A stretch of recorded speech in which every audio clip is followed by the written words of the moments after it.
আমার সহকর্মীবৃন্দ, আজকে অত্যন্ত দুঃখের সঙ্গে বলতে চাই যে ঢাকা রিপোর্টার্স ইউনিটি আন্দোলনের পর একটি আলটিমেটাম দেওয়া হয়েছিল, কিন্তু আমরা মামলার তদন্তে কার্যকর কোনো দৃশ্যমান অগ্রগতি দেখতে পাইনি।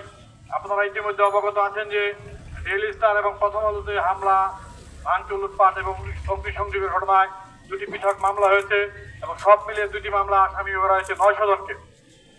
ইতিমধ্যে পুলিশ সহ আইন শৃঙ্খলা বাহিনী বিভিন্ন সংস্থা 28 জনকে গ্রেপ্তার করেছে, কিন্তু সামাজিক যোগাযোগ মাধ্যমে হামলার নির্দেশদাতা, হুকুমদাতা এবং আস্ফালনকারী যাদেরকে দেখা গিয়েছে বলে বিভিন্ন গণমাধ্যম এবং সামাজিক যোগাযোগ মাধ্যমে যাদের ছবি ভেসে উঠেছে, তাদের অনেকেই এখনো ধরা পড়েনি। এই ঘটনাটি নিন্দনীয়, আমি তীব্র নিন্দা জানাই।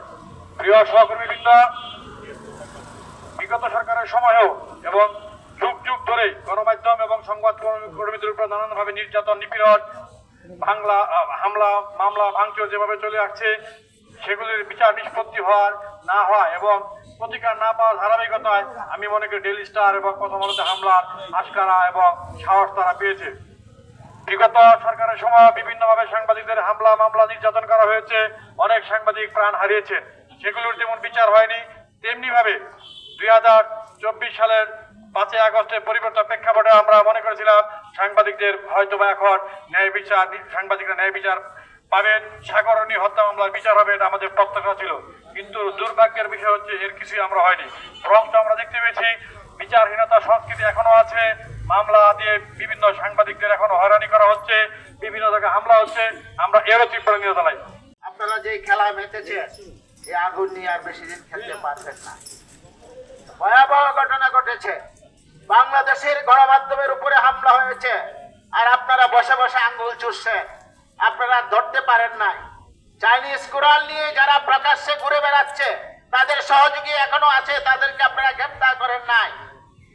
শুধু প্রথম আলো, ডেইলি স্টার নয়, বাংলাদেশের কোনো সাংবাদিক এখন নিরাপদ নয়। আপনারা দেখেছেন আমাদের অতি প্রিয় বাংলাদেশের গণমাধ্যম ব্যক্তিত্ব নিউজের সম্পাদক নুরুল কবির ভাইয়ের উপর কি ধরনের ন্যাক্কারজনক হামলা ঘটেছে। অতীতে কোনো সরকার আমলে এরকম ঘটে নাই। কেন ঘটেছে, কারা ঘটেছে সবাই জানেন।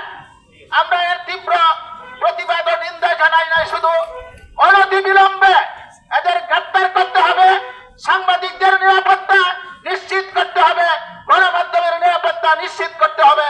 আমার অগ্রজ যারা অনেকেই বলে গেছেন এই প্রথম আলো, ডেইলি স্টারের হামলা, এর পিছনে নিন্দা রাষ্ট্রযন্ত্র, আইন শৃঙ্খলা বাহিনী। আমি বিষয়টা একটু অন্যভাবে ব্যাখ্যা করি।